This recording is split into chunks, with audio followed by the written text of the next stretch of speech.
Kampung Duku, Kelurahan Lamper Kidul, Kecamatan Semarang Selatan. Pada masa penjajahan Belanda dulu, di sini adalah sebuah benteng kerajaan yang dinamakan Benteng Jomblang. Setelah itu, wilayah ini menjadi pemakaman umum. Awalnya biasa enten makam sana-sana sih. Oh, memang makam sedaya. Nggih, tapi mboten kathah. Bicara zaman riyen kan mboten anu kan. Wargane terus gedhi. Terus kathah. Namun sing sanesé dipindah badhe dipandet musala niku ta, zaman musala makame sana dipindahi. Bar kanton setunggal tok niku. Sing dikeramati lah istilah kali warga itu. Ada satu makam yang dikeramatkan. Persis di makam tersebut terdapat satu-satunya pohon jati yang keramat, sampai dijadikan sebuah julukan oleh warga sekitar, makam Mbah Keramat Jati. Pokoknya ternyata jenenge Keramat Jati ini masalah ki mau dipotong injang gitu. Dipotong injang dipotong mandap. Injangnya pun temurap meleo. Nah situ saya betul kaget warga. Warga di sini sangat menghormati makam Mbah Keramat Jati. Konon, banyak kejadian nyata yang berbau mistis terjadi di wilayah ini. Dari dulu hingga sekarang. Ini mau dados masjid ini, mau dados masjid. Mau dados masjid ini. Mau dados masjid. Itu kecil itu damel sapitan kembali. Ini kepala, sapitannya kembali. Yang 3. Nyuwun tumbale itu. Ke rumah sakit berapa bulan itu saja enggak tahu, dokter enggak tahu penyakitnya apa. Akhirnya badannya habis tapi akhirnya enggak. Warga ini tukang batu tiga, iya warga sini. Itu yang satu kakak ipar saya. Yang satunya lagi dulu zaman dulu pernah jadi RT gitu. Jadinya nggak tahu rumahnya dokter tuh. Jadi ini pasien 3 yang kerjakan itu nggak tahu penyakitnya apa.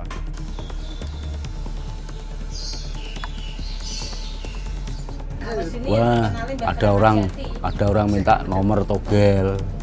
Pernah orang Jangli dilempar, dilempar sampai keluar. 2 orang, pas habis maghrib habis maghrib dulu. Sebelum lempar sendiri gitu gimana? Iya, kayak melihat singo gitu. Kayak ngelihat hewan buas, kayak itu namanya singo itu, singo barong. Itu lempar sendiri 2 orang itu. Pokoknya tujuannya kalau tidak benar ya pasti ada apa-apa nih di situ. Sebuah penghormatan untuk para leluhur kita itu sangat penting. Namun, jangan kita menjadi musyrik karenanya. Wilayah ini juga asing dengan hal negatif di sekelilingnya. Kesucian tempat ini menjadi bentuk berkah bagi warga masyarakat Kampung Duku. Kalau dulu kan itu ada sumurnya Mas, sumur itu buat menghidupi orang sekecamatan. Sekecamatan? Dulu waktu kekeringan kalau ambil air kan di situ semua. Jomblang, jambu, mangga, sampai itu rambutan, durian itu kalau kadang ambilnya di situ. Sumure niku kalih nggih adus jaman riyen umum. Saya sing saniki disanyo niku sumur sing nggih ngombe khusus. Tanah Putih wong pabrik tahu lho mendete mriki jaman riyen. Lah niki sumure mboten jaji 3 meter lho. Lah sing mendet wong kathah lho. Mboten tahu sat gumun kok. Ketika kita berbicara tentang sebuah makam yang keramat, tidak akan jauh-jauh dengan mitos yang berkembang di sekitarnya. Baik mitos yang disaksikan sendiri oleh para warga maupun para peziarah. Dari begadang di jalan raya, kadang mabuk kan. Ya biasa kalau mabuk, pulang nggak bisa pulang. Terus dekat itu. Terus gue ambil banyak kali, langsung kembali lagi, muter.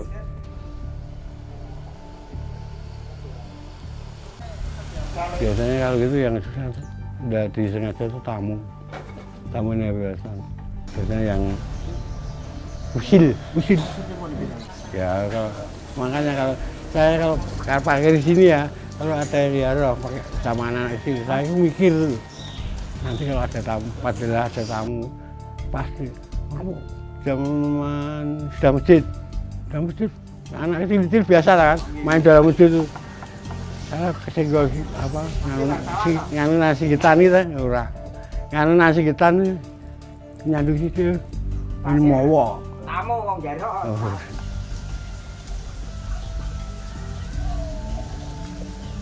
Zaman ini kata ziarah, adalah sing parkir gitu sih lari-lari. Gimana kali sambi ini wau. Tahu. Nyune maksa. Caranya entek bengku butuh meneh karepe kan maksa. Tahu. Astu. Ini larene nggih larene kula nggih jaman iki. Sastu, tapi bar wapok-pok ngono-ngono. Anyun parkir maksa. Tenang ya nggih tambah ngombe kan ngoten. Ndak mboten boleh. Mboten asal. Langsung jauh atus angin niku.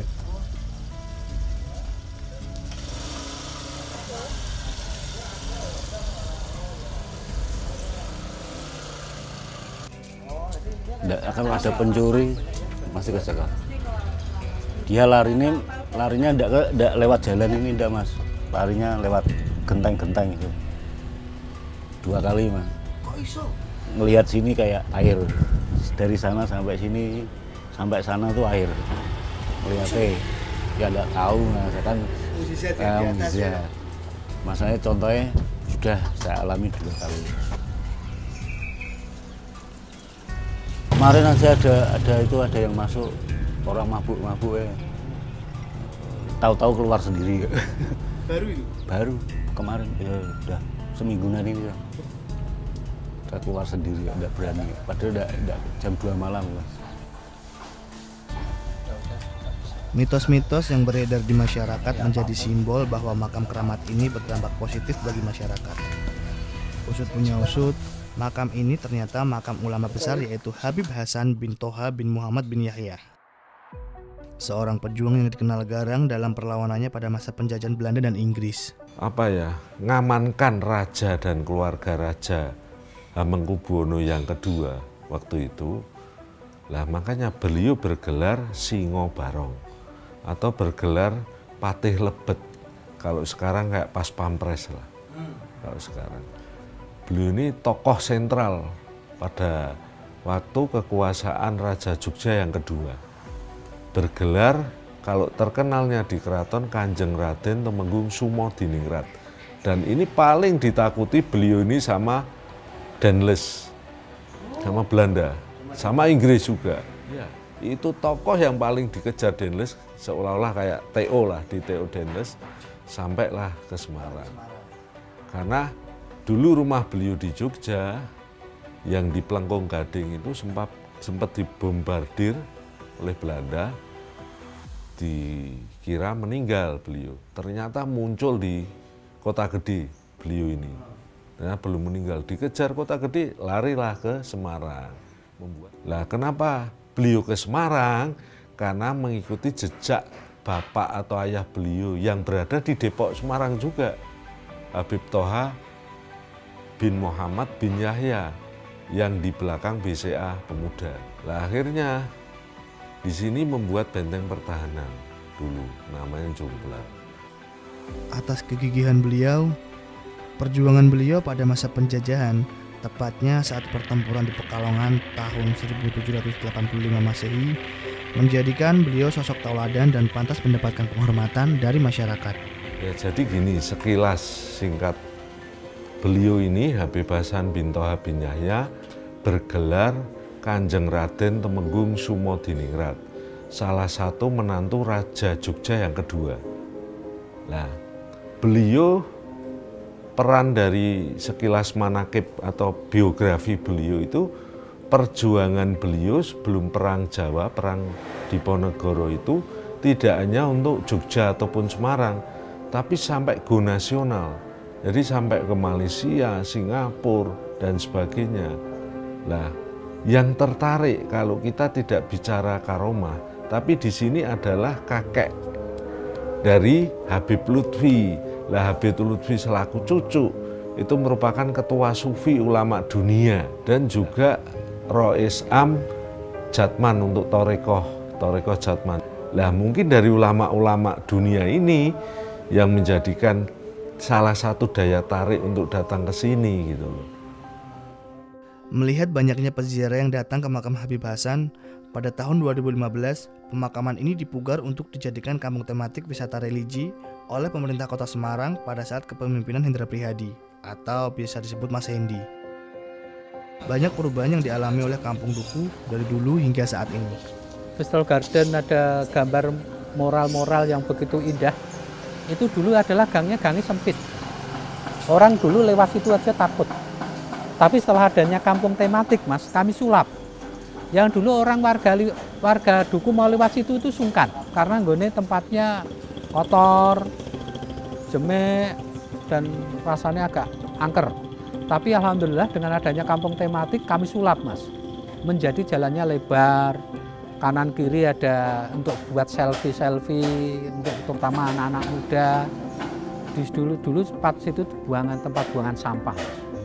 Tapi setelah kami buat kampung tematik, alhamdulillah jalan itu jadi indah dan rapi dan bisa buat selfie. Di situ ada gambar Lawang Sewu, ada gambar Tugu Muda, ada gambar gunung, ada gambar-gambar seorang pahlawan-pahlawan nasional. Ya itulah dengan adanya idenya Pak Wali, Pak Hendi, yaitu kampung tematik yang dulu hanya anggaran mungkin kurang lebih 200 juta. Alhamdulillah bisa disulap menjadi gemerlap dan menjadi indah. Akhirnya Duku menjadi dikenal, terutama di tingkat nasional maupun internasional, Mas. Yang pertama memang peziarah ini tidak hanya tingkat Kota Semarang, tapi sudah di secara luar kota, nasional, bahkan luar negeri. Jadi ulama-ulama Eropa, Asia Tenggara sudah ke sini semua. Persia gitu? Ya, dari Cina, dari ulama-ulama mufti-mufti dari luar negeri sudah datang ke sini, Palestina dan sebagainya. Peran ahli waris Habib Lutfi sebagai cucu dari Habib Hasan dan pemerintah Kota Semarang sangatlah besar. Sebagai rasa hormat kepada Habib Hasan, Kota Semarang mengadakan haul setiap tahunnya. Dan dari haul ini membawa dampak positif bagi ekonomi warga Kampung Duku. Setelah ada makam ini dipugar, setiap malam itu minimal di sini para peziarah itu minimal sampai 2 bis, Mas, kalau malam. Jadi kalau Mas Dani bersama teman-teman kalau ada waktu sore coba datang ke lokasi sini, tapi dengan adanya pandemi Covid itu memang agak berkurang, Mas. Termasuk acara hall yang kemarin ditiadakan karena kita harus mematuhi protokol kesehatan dan himbauan dari pemerintah. Kami sendiri secara pribadi untuk acara berkerumun memang sementara kami tiadakan dulu, Mas. Tapi untuk acara peziarah di sini setiap sore hari atau malam, ini kalau malam ramai, Mas, ini. Kalau malam ramai, dan mobil sampai sini itu penuh, Mas. Di Jalan Tentara khususnya untuk bis, itu para peziarah itu dari luar Kota Semarang juga banyak, terutama dari Pantura. Dan untuk segi masyarakat ekonomi sini yang sudah mapan, tadi Mas pada waktu memutar ada homestay ada 4. Itu yang baru izin dengan kami. Maksudnya bukan izin tapi memberitahu, terutama tadi homestay yang kamarnya ada 14 kamar. Dan Mbak Indah yang dulu jualan pecel, dia sekarang punya 4 kamar. Itu kalau para peziarah, Mas, kalau ada acara dong nginep, Mas. Kalau dampak secara sisi positif secara yang salah satu faktor keamanan. Akhirnya sini jadi rame kan, jadi yang kedua sisi ekonomi ini memang kita terkendala pada lahan, Mas. Lahan belum ada tempat sehingga rencana dari pengelola dan juga mungkin juga dari pemerintah Kota Semarang itu ada berdiri UMKM yang ada di sini. Akhirnya akan berkembang perekonomian di lingkungan masyarakat sini. Memang dengan adanya makam ini lambat laut kehidupan masyarakat di Duku. Di Duku ini di sini ada 3 RT. Ada 4 RT, yaitu RT 1, RT 2, RT 3, dan RT 4. Dan alhamdulillah jadi dampaknya ekonomi ada perubahan. Positif baik, positif baik. Malah ada tambahan warga kan, kalau parkir itu ada, yang jualan-jualan kan semakin tambah jadi jualan. Pokoknya ada peningkatan sedikit lah warganya. Sampai ke sini kerasa banget ya sih? Rasa. Beda banget dari sebelum sebelum ada itu, kalau anu kan warga ikut parkir, kalau apa kadang ada tamu-tamu tuh ya, kadang disuruh-suruh kan, ada itu tambahan-tambahan. Memang gini Mas, kami masih banyak PR yang harus kita kerjakan Mas, terutama di Jalan Duku ini. Ini kan jalannya kan seperti gang buntu ya Mas. Saya tuh kepengen arah ke utara itu ada tanah miliknya Bu Tuning, itu tanah masuk Kareka untuk perluasan jalan. Itu nanti bisa tembus jalan Mangga, bisa tembus jalan Lambarsari. Saya masih punya wacana itu nanti jalan ini nanti lurus bisa tembus jalan Mangga. Ya itu memang kita harus butuh kesabaran Mas. Kita harus ada pendekatan-pendekatan dengan pemilik tanah tersebut. Karena bagaimanapun juga pemilik tanah ini kan masih milik perorangan. Tapi kami sudah ada pendekatan-pendekatan kepada pemilik tanah, kepada Bu Tuning. Tapi Bu Tuning sampai saat ini belum memberikan jawaban kira-kira dibolehkan atau tidak. Tapi akan kami berdoa bersama-sama dengan para tokoh masyarakat, khususnya Lampir Kidul. Mudah-mudahan cita-cita ini untuk kampung tematik kita, khususnya kampung Mbah Kramat Jati itu nanti jalan itu bisa tembus ke Mangga dan langsung ke Lampirsari. Supaya apa? Nanti kalau kampung Lampirsari itu sampai bisa tembus ke Lampirsari, insya Allah lah nanti bisa buka usaha toko souvenir, apa toko baju muslim, atau kokut, apa toko segala macam lah. Saya yakin nanti bisa menjadi urat nadi khususnya di Lampir Kidul. Saya yakin, kita berdoa bareng-bareng.